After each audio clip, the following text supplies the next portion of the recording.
A vivir que son 2 días. Javier del Pino.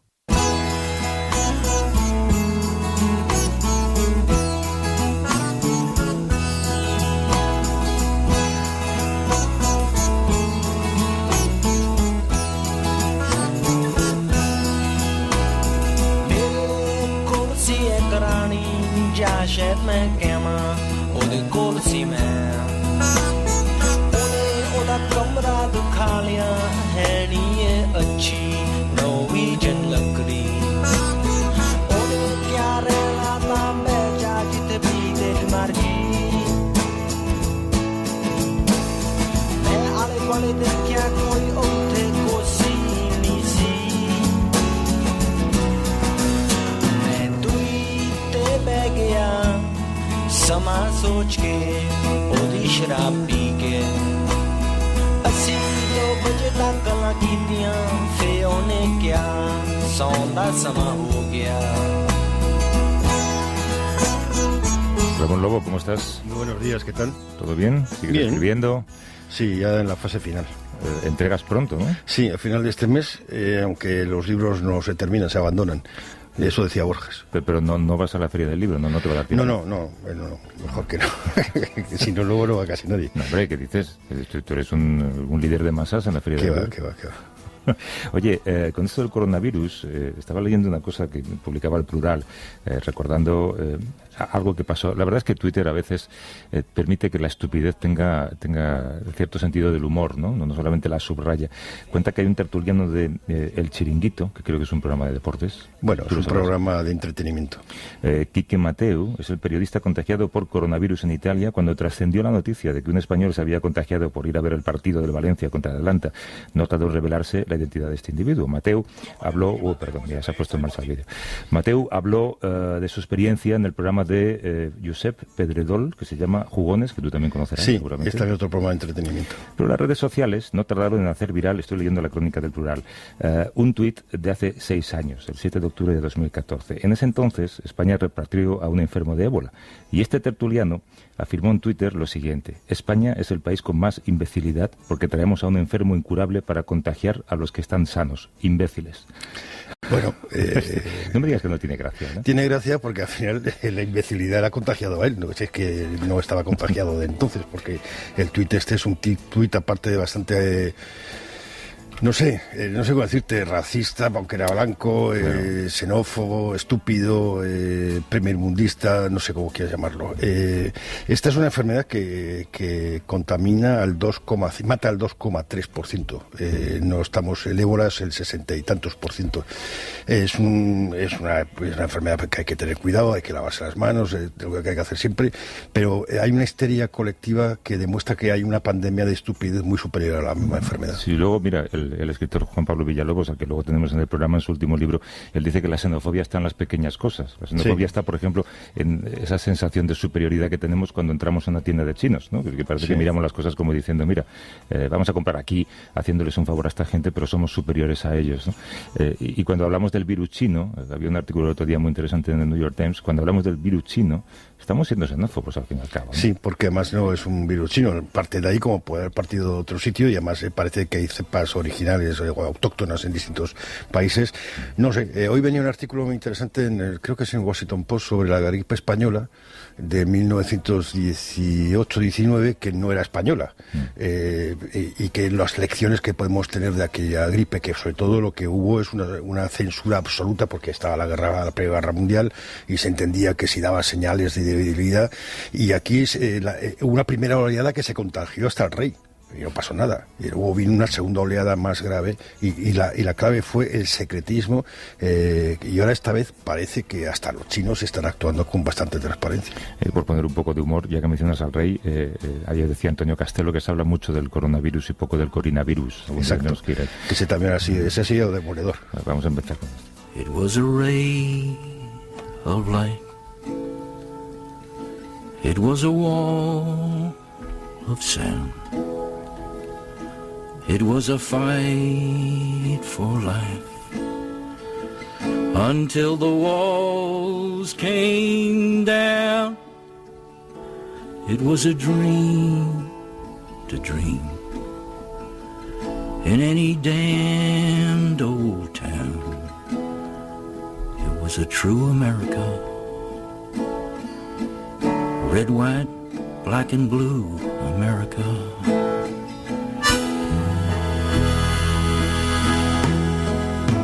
It was a right on, Jack. You got balls of steel around this old racetrack. Didn't you spin them wheels? It was a march with Martin, 'cause that's just the way you'd feel. It was a true America. Red, white, black and blue America. Back in the 1956, hallelujah, I have today issued an executive order. we were so right. Troops under federal authority. Nobody could tell us that we were wrong. At Little Rock, Arkansas. And back in the 1966, And so, my fellow Americans, what was it to ask you? not what your country Didn't the passion ask what you can do for your country. fit the song?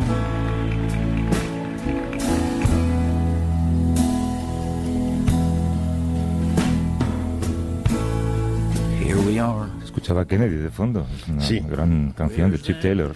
Sí, que es hermano de John Voight, y además tiene la misma cara, pero canta muy bien. Y ya puse el otro día una canción de él que se fastidia la gente, perfecta, y esta es maravillosa. Esta es blanco, ¿cómo es? Blanco, rojo, Sí, Black and negro y Blue, azul, ¿no? se llama la canción Chip Taylor, si alguien la quiere buscar. Bueno, pues victoria absoluta de Joe Biden en las primarias de Carolina del Sur. Ya lo habíamos comentado hace una semana, jugaba en casa, al fin y al cabo. Sí, Esto era esperable. sí. Si no, el resultado es muy bueno para él, pero es que cualquier otro resultado hubiera sido desastroso. Una victoria apretada hubiera sido desastroso, una derrota hubiera sido final, pero no sé qué impacto tendrá en el supermartes, que es este martes, que son 15 estados, como a decir, es un tercio de los, o más de un tercio de los votantes, o de los delegados, casi la mitad, Sí, sí. que se juegan, y ahí lo que puede ocurrir es que el que no haya muerto Biden políticamente ahora afecte a Bloomberg, que es la única alternativa que tiene el establishment para parar a Bernie Sanders, que no les gusta. Y el otro día venía un artículo de Steve Phillips en el New York Times que hacía un análisis tipo Kiko Llaneras de todas las datos del encuestas, CIS, ¿no? sí, todos los datos de las encuestas, y decía que Bernie Sanders puede ganar el voto popular, que casi todos que se enfrenten a Trump lo pueden ganar, pero también podría ganar el voto del colegio electoral. Y explica por qué, porque tiene un gran impacto entre los jóvenes, la generación Y que entra a votar, etcétera, etcétera. Y es muy interesante, vamos a ver qué pasa el martes, que igual se aclara todo o sigue todo igual de confuso. Nuestra corresponsal en Washington, Marta del Vado, está creo que en Columbia. Marta, buenos días. Hola, buenos días. Sí, estoy ahora en Columbia. Empecé en Charleston, una ciudad muy auténtica, con una cultura propia que todavía pervive en la gastronomía, en la música, muy particular. Pero ahora ya estoy en Columbia. ¿Esta victoria qué significa para...? Bueno, significa que está vivo, básicamente, ¿no? Sí, Joe Biden lo había apostado todo a ganar aquí en Carolina del Sur. El apoyo mayoritario de los afroamericanos ha resucitado su candidatura y le posiciona como el principal rival de Bernie Sanders. En términos de delegados, Sanders tiene ahora mismo 51, Biden tiene 30, Buttigieg ya se descuelga con 26. Biden se ha presentado esta noche como el único que puede frenar la trayectoria de Sanders. Eso lo veremos dentro de 2 días, en el supermartes. Veremos si el momentum de Biden no se queda aquí, si los votantes moderados le dan su apoyo o si pierde fuelle porque los votos se repartan entre la cantidad de candidatos de centro que todavía se presentan. Hay que ver también lo que decía Ramón, qué impacto tiene la irrupción de Mike Bloomberg, que hasta ahora se ha gastado $500 millones en anuncios. Esto es una barbaridad, 5 veces más de lo que se ha gastado Biden, por ejemplo, pero el martes será la primera vez que aparezca en las papeletas. Claro, Bloomberg, que para él 500 millones son pura calderilla, vamos. Y después del supermartes, Marta, ¿pueden quedar 2, pueden quedar 3? Pueden pasar ahora mismo todos los escenarios. Sanders es quien lidera las primarias, tiene muy buenos datos en las encuestas en California y en Texas, que son los dos estados que más delegados aportan. Si consigue movilizar a votantes nuevos, mantener el apoyo que recibió Nevada, por ejemplo, de la comunidad latina, puede que se consolide como candidato. Esto no quita que el resto se retire, pero sí que destaque con una ventaja ya considerable. Pero puede pasar que el voto se reparta entre los 7 candidatos que quedan. Se puede dar el caso incluso en el que lleguemos a la Convención Nacional de julio y ningún candidato tenga la mayoría de delegados necesaria para ganar la nominación. Son exactamente 1.991, que son el 50% más 1 del total. En ese caso entrarían en juego los 700 y pico superdelegados, que son miembros del establishment del partido y que podrían incluso no apoyar al candidato con más delegados o ni siquiera al candidato con mayor voto popular. Y ese escenario sería terrible, sería muy complejo, muy desgastante para los demócratas, pero ahora mismo todo puede pasar. Esperemos a ver qué pasa el martes, cómo vota la gente el martes. Pues si eso pasara, Marta, como tú dices, son los superdelegados parte del establishment. El establishment es Joe Biden, ¿no? Sí, así es. El establishment es Joe Biden. Luego tienes un personaje como Mike Bloomberg que ha dicho que él, aunque no tenga apoyos, aunque no vaya ganando en el resto de estados, como tiene el dinero suficiente, va a llegar hasta el final y puede comprar pues cualquier cosa. Hoy, por ejemplo, ha anunciado que ha comprado 2 espacios de 3 minutos en 2 canales de televisión en máxima audiencia para dirigirse a la nación sobre la respuesta al coronavirus, como si fuera ya el presidente del Estado, ¿no? Esto asusta mucho porque no es la cantidad de millones que tiene, sino el concepto de poder, el concepto de democracia que tiene. No solo ha pasado de presentarse en las primarias a 4 estados, sino que eso ha dicho que va a llegar a la convención independientemente de los delegados que haya ganado. Y ya tiene gente dentro del partido que ha demostrado su apoyo públicamente. Por ejemplo, la alcaldesa de Washington, D.C. Oye, no es mala jugada, Ramón, lo de aparecer en televisión comprando el espacio como si fueras pues un presidente ya, ¿no? Sí, yo creo que es un candidato peligroso. Tiene muchos elementos positivos, pero es peligroso que una persona pueda llegar con dinero y comprarse prácticamente la nominación, ¿no? Eso iría un poco contra las bases de la democracia. Mañana puede ser Bezos o puede ser cualquier otro. Pero lo que sí puede ocurrir, que yo creo que Bloomberg no va a pegar el gran éxito el martes, pero bueno, veremos. Lo que puede sí hacer Bloomberg es crear un estado de opinión que pueda favorecer al candidato resultante. Aquí la clave es que si es Sanders el que gana o el que puede ganar las elecciones, si el resto del partido, Biden incluido, Bloomberg incluido, van a apoyar activamente a ese candidato, y si fuera Biden, si la gente de Sanders va a apoyar a Biden. Si no hay unidad, Trump tendrá 4 años más. Claro, bueno, históricamente, aunque los candidatos se atacan, y además de manera muy agresiva durante las primarias, el sentido de la elegancia impone luego apoyar al candidato que sea. Sí, claro, sobre todo si te dan un cargo en el gobierno. Acuérdate cómo se llevaban Hillary y Obama, y mira lo que hizo Obama cuando llegó al poder, nombrar a Hillary secretaria de Estado. ¿En este caso es más complicado, Marta? En este caso puede darse que se repita lo que pasó en 2016, que muchos de los votantes de Bernie Sanders no apoyaron a Hillary Clinton. Yo, con la cantidad de actos en los que he ido ya de Bernie Sanders en Iowa, en Virginia, aquí la mayoría de la gente piensa, los votantes de Sanders, que la prioridad es echar a Trump de la Casa Blanca. Ahora Sanders se enfrenta a 2 trabas que yo creo que le están haciendo mucho daño, por lo menos en términos de cara a la opinión pública. Uno es la cantidad de gente, de críticas que ha recibido por autodenominarse socialdemócrata. Ya sabéis que en este país se relaciona todo lo que suene a socialismo con Guerra Fría, con comunismo. El que haya aplaudido estos últimos días la cruzada de alfabetización que hizo Fidel Castro tras la revolución, ¿no? Ha sido un escándalo que le ha valido todo tipo de críticas, desde el partido hasta los medios de comunicación. Pero creo que en estas elecciones hay un factor generacional que puede ser determinante en los resultados. Me refiero a que las generaciones más jóvenes, la generación Z, los que tienen entre 18 y 23 años y votan ahora por primera vez, los millennials que llegan hasta los 38, 39 años y no tienen ese concepto de socialismo que se tiene en la mayoría de los estadounidenses, no lo tienen porque no vivieron esa época, porque han viajado, porque conocen cómo funcionan los sistemas socialistas en Europa, por ejemplo, y este es el segmento de la población que se está volcando con Sanders, a quienes él quiere movilizar. Él no apuesta por el centro, sino va a por esos nuevos votantes, ¿no? Entonces, el tema del socialismo, yo creo que por un lado es uno de sus lastres, pero el otro es la equiparación que están haciendo constantemente, sobre todo desde que ganó en Nevada, que están haciendo entre Sanders y Trump. Y esto espanta a los candidatos moderados. Le equiparan como a los dos candidatos que ponen en jaque al sistema, ¿no? Que usan narrativas similares. Y esto puede sonar polémico, pero tiene parte de lógica. Me explico. Trump llegó a la Casa Blanca convenciendo a la clase media, trabajadora, blancos de zonas rurales que se han empobrecido en los últimos años y poniéndoles en contra del establishment de Washington, de los políticos corruptos que se han enriquecido olvidándose de ellos. Y Bernie tiene una narrativa equiparable, en su caso, en contra de las grandes corporaciones, de Wall Street, de las farmacéuticas, de las energéticas, ¿no? Contra ese 1% que condensa la riqueza del país, mientras la clase trabajadora no llega a fin de mes.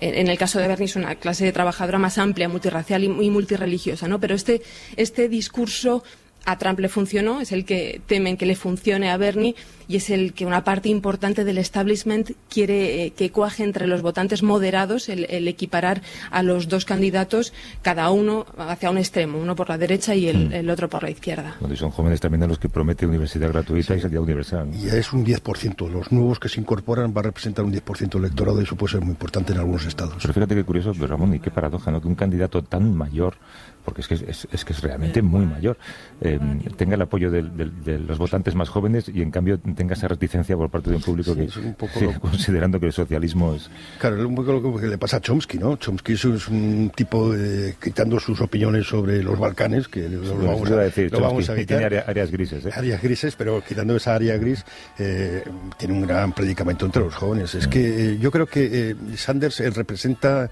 ese viejo profesor que representaba aquí un poco tierno, que genera confianza. Después también genera desconfianza. Por eso Warren, que tiene el mismo discurso, aunque aún con matices, generaba menos desconfianza. De hecho, el New York Times apoyaba a Warren. Pero lo que es importantísimo es que este tipo de discursos llevan ya 4 años en circulación. Surge gente como Alexandria Ocasio-Cortez y otros demócratas insurgentes. Y quizás dentro de unos años este discurso a muchos americanos no les espante, sino les parezca lo lógico, que es una parte de la democracia. Igual Bernie Sanders sea el principio de algo que está por ocurrir todavía, ¿no?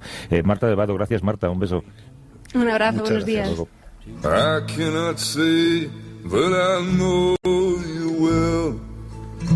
El lunes pasado, un jurado declaró culpable de violación y delito sexual al productor Harvey Weinstein. El empresario evita la cadena perpetua, pero se enfrenta a una pena de 29 años de cárcel. Es un hecho histórico, Ramón, pero al final el ciclo de noticias es tan frenético que estas cosas se quedan un poco entre las rendijas de la información, ¿no? Sí, es un hecho histórico porque cambia dos cosas. Cambia lo que ya había cambiado el Me Too, que es un poco la situación cultural, cómo enfrentamos este tipo de denuncias, pero también ahora empieza a cambiar el frente judicial, porque hasta hace poco los mismos fiscales americanos, y supongo que ocurre en el resto de los países, eran poco partidarios de meterse en estos fregados porque no tenían muchas posibilidades de victoria. Bueno, esto demuestra que sí hay posibilidades de victoria, que se puede ganar este tipo de casos. Queríamos hacer un poco casi de derecho comparado, que alguien nos explique un poco la sentencia.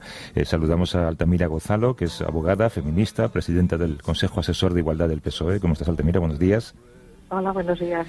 ¿Tú crees que es un antes y un después esta condena de Harvey Weinstein, que vamos a mirar esta sentencia para fijar condenas posteriores? Yo creo que es muy importante y que puede suponer un antes y un después, sobre todo porque quien ha sido juzgado es un hombre muy poderoso en Estados Unidos y utilizaba ese poder inmenso que tenía para agredir, por lo visto, a muchas mujeres. Hay que decir también que había sido acusado por varios delitos y el veredicto ha sido de culpabilidad por 2 de ellos, no los más importantes. Es lo que queríamos un poco establecer, ¿no? Porque hay cosas que no entendemos porque el derecho es distinto en los dos países, ¿no? Llama la atención que uno de los delitos por los que se le acusaba, agresión sexual depredadora, por este delito no ha sido condenado.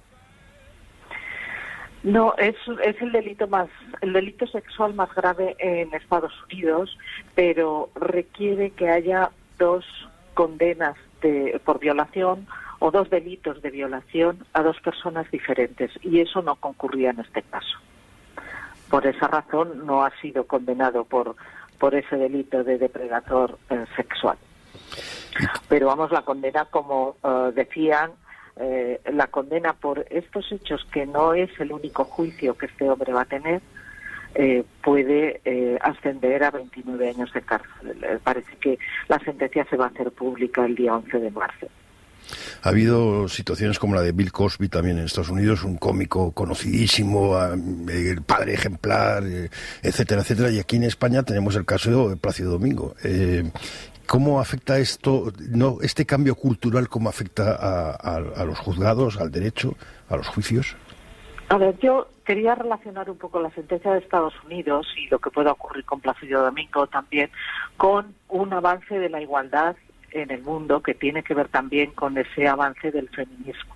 El Me Too ha sido el comienzo de la cuarta ola y eso pues es un avance en la igualdad. Y juzgar y dictar estas sentencias significa que esas mujeres han sido escuchadas en esos tribunales. Primero se han atrevido, primero han tenido la fortaleza de atreverse a denunciar a un hombre muy poderoso. Y en segundo lugar, muy importante, han sido escuchadas y creídas. Ese es el avance más importante.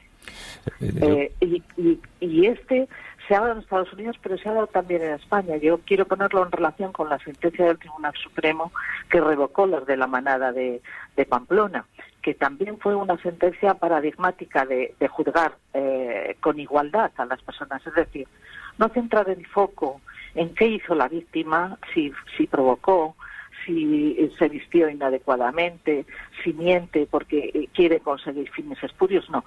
Han centrado el foco en la conducta del denunciado, del agresor. Y este es el cambio importante. Yo te quería preguntar, Altamira, si no sé si has hecho un poco ese ejercicio, pero si comparásemos esos cargos por los que ha sido condenado Harvey Weinstein y hubieran sido los mismos para alguien en un proceso judicial en España, a él le han caído 29 años de cárcel en Estados Unidos. ¿Aquí cuánto habría sido? Bueno, no he hecho el cálculo, pero aquí también los delitos sexuales tienen condenas elevadas. Recuerden que el Tribunal Supremo, en la que revocó las de la manada, dio un tirón de orejas a los tribunales inferiores, diciéndoles, si ustedes hubieran acusado por todos estos delitos de violación, bueno, la pena se hubiera multiplicado. Las penas son elevadas en Estados Unidos y en España, y desde el feminismo no es eso lo que más se condena, lo que más se critica del sistema judicial, sino que no se da credibilidad a los relatos de las mujeres, a los testimonios de las mujeres.